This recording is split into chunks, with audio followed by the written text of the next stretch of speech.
guys, TinaGale here with my Scrappy Ideas, and welcome back to Focus on Sketches 3 Ways or More. This is the sketch that we're working with this time around by Christine Davidson, and this is you can find it on the website Creative Scrappers, and there will be links down below. There's links to a Pinterest board that I'm pinning all of the sketches that I'm using, as well as the layouts that I create, so you can be sure to follow those and pin them if you'd like. And be sure to hop over to my blog and there'll be links to products and all of that. So this is the sketch that we're working with, and as a reminder, if you're just joining, this is the first layout that I created with this sketch, and with this one I just turned it 180 degrees and created it just like the sketch is, basically. So you can back up and watch that process video if you're interested and you missed that. So for today's feature, what I'm going to do is to show you how you can take a sketch and how this is all condensed together into this portion of the layout. You can expand all of these design elements to take up the entire 12 by 12 page. So that's what we're going to do. We're going to expand these strips behind here all the way to the page, top to bottom, and we're going to expand the photos. Now you could do that with, you know, a couple of portrait photos and the full 4 by 6. I'm going to go ahead and expand all this out and use about the same size, and I have 3 photos that are about 3 by 3. So this is the product that I've pulled out. These are my 3 photos. I've already trimmed those down. And I'm working with the Pink Paisley Fancy Free collection, so I have some of the 6 by 6 papers, the 12 by 12. I also have the chipboard embellishments, puffy stickers, the tags, the ephemera. All of that I'm going to try to pull into today's layout. So I'm going to create this with the 3 photos and then have a wide strip instead of these smaller strips behind the photos. I'm going to have one wide strip behind each one of the photos. And so to do some embellishing onto the top and add some interest, I've pulled out washi, so I have some of these thin colors that's going to match my color scheme. And I also have this wide one here that has these small pieces. So I'm going to see if I can pull that into the layout. Not sure exactly what I'm doing, other than I've just sketched out the basic design of what I want to do today. So let's get creating. So I started with my photos about 3 by 3, and I matted them with white cardstock and then some of the dark navy blue paper that I had. And I'm using mostly the 6 by 6 pad for these strips behind them, and then I had a sheet of the 12 by 12 that I did for the background, and it was that beautiful large floral that I absolutely love, but I had several sheets of it. And I really wanted a frame around this because all of the pattern papers, everything that I was working with inside was really light pastel colors. But the photos, he's dressed in a dark blue, and so they were really dark and a vibrant color. So I really felt like the layout needed that dark frame around it. So I just put the 3 pieces of pattern paper in the strips, and I cut those about 2 inches wide, I believe, and I just used my T-square to line them up and try to get roughly the same distance between them. I wasn't being too particular, but I wanted them fairly close. I wanted the eye to, to read it as they were evenly spaced. So I went ahead and pop dotted the photos up so that I could tuck in underneath. And you'll notice I went ahead and put my photos down, and then I realized, whoops, I was going to do the washi tape across them and do some other embellishments and stuff. So I'm going to take those back up here in a second. And I started with the washi tape, and then I also cut some strips. Some of them were the branding strips from the paper, the 12 by 12 paper. And I just used those to start building up embellishments on top of those 3 strips. So like I said in the beginning, this design was just taking the sketch and stretching it to the full 12 by 12 paper. So if you look back at the sketch, it had 2 little narrow strips that kind of formed an arrow, and there would have been like 4 of those.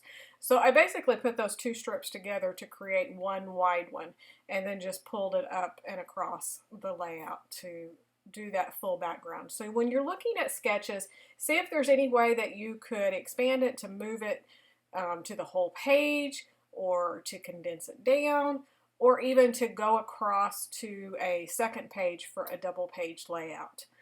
Just always look at your sketches and see what could you possibly do just a little bit differently.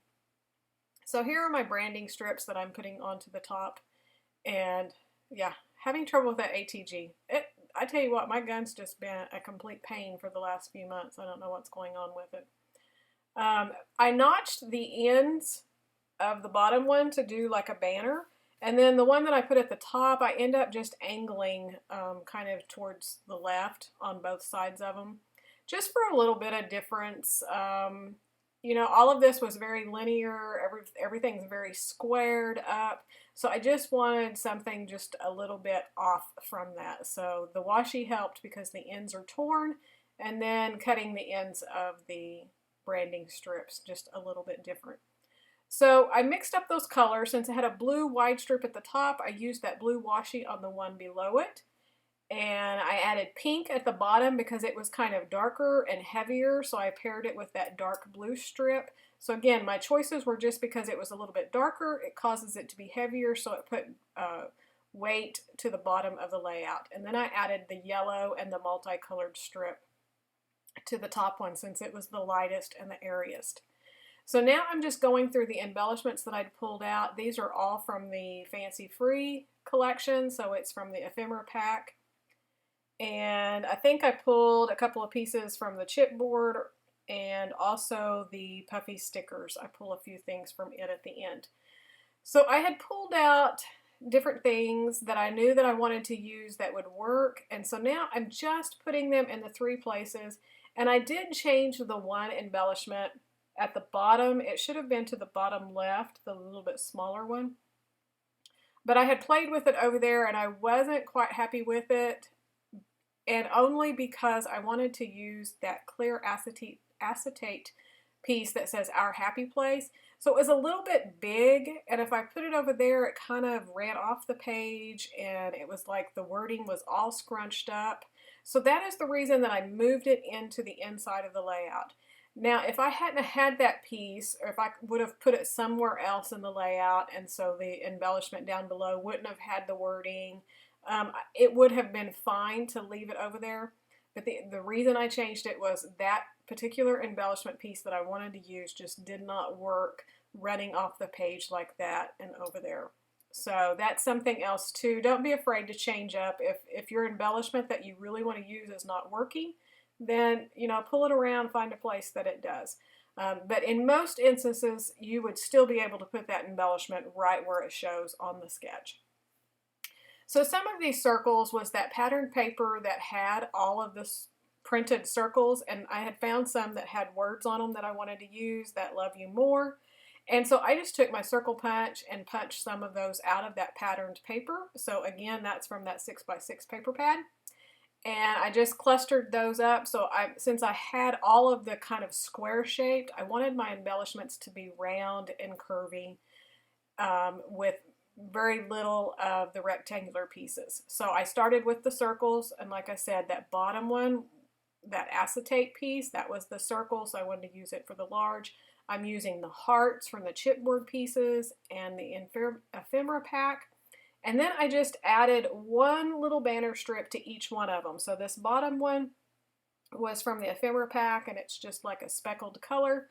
I put it down there. The one that says memories, it was from the ephemera pack as well. And then you saw me that cherish the here and now. That was a larger tag, and I just cut off the piece that I didn't want and dovetailed the end so that I could have that little piece. And then I used the love you from the ephemera pack that's in the acetate to kind of create my title for this layout. And I'm going to add my journaling to the very bottom in that white open area. So I think you could add the journaling just about anywhere you wanted to on this page.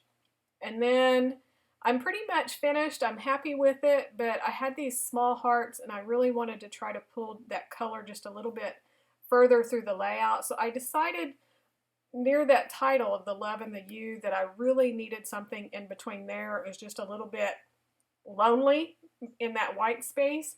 So I added the pink one up by love, and then the one that's kind of a yellow-green underneath the U. And then again, to break up all of that white space, I just got my navy Heidi Swap Color Shine and put some splatters on it. And called it done. So here's some looks at the final layout. I hope you enjoyed this and another look at how you could use this sketch. So be sure to hop on over to Creative Scrappers and you can play along with this sketch. This is sketch 296, and there's also a free cut file that you can grab. So thanks so much for watching, and we'll talk to you later. Bye.